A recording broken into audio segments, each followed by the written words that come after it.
To describe how you feel after a girl explodes in your pre-calc class is a tad tricky.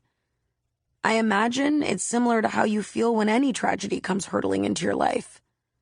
You're scared. You're fragile. You flinch. All the time.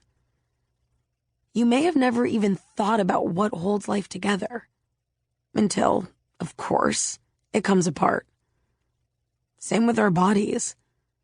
You can imagine cancer and other horrible things wreaking havoc on our doughy shells, but you don't ever expect our doughy shells to, quite literally, disintegrate. So when the unimaginable happens, when the cosmos tears into your very notion of what's possible, it's not that you become jaded. It's that you become unsure. Unsure that you'll ever be sure about anything ever again. You get what I'm saying, right? No?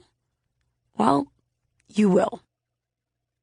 For now, maybe it's easier to speak about practicalities, to describe what exactly happens after a girl explodes in your pre-calc class. You get the rest of the day off from school, and the rest of the week, too. You talk to the cops on 3 separate occasions. And Sheriff Tibble looks at you weird when you don't whimper as much as the guy they interviewed before you. You are asked to attend private therapy sessions with a velvet-voiced woman named Linda and, if you want, group therapy sessions with a leather-voiced man named Vince and some of the other kids who witnessed the spontaneous combustion. That's what they were calling it in the first few weeks. Spontaneous combustion. I had never heard of such a thing, but there was a precedent for it. For people catching fire or exploding with little to no explanation. Now, unless you've been living in the jungles of New Guinea for the last year, you already know all this.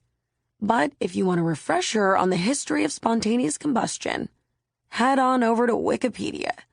Skip the section on the Covington curse if you want the rest of this story to be spoiler-free. From Linda, I learned that it was normal to feel completely lost when a girl spontaneously combusts in your pre-calc class. Because in those first few weeks, I'd find myself crying all of a sudden, and then making really inappropriate jokes the next moment, and then going about the rest of the day like it was all no big deal. When something traumatic happens, you fire your entire emotional arsenal, Linda told me. A war is going on inside of you, and I'm here to help you reload and make more targeted attacks. I'm here to help the good guys win. At the group sessions, Vince didn't peddle battlefront metaphors. He hardly spoke at all. He simply repeated his mantra. Talk it out, kids. Talk it out.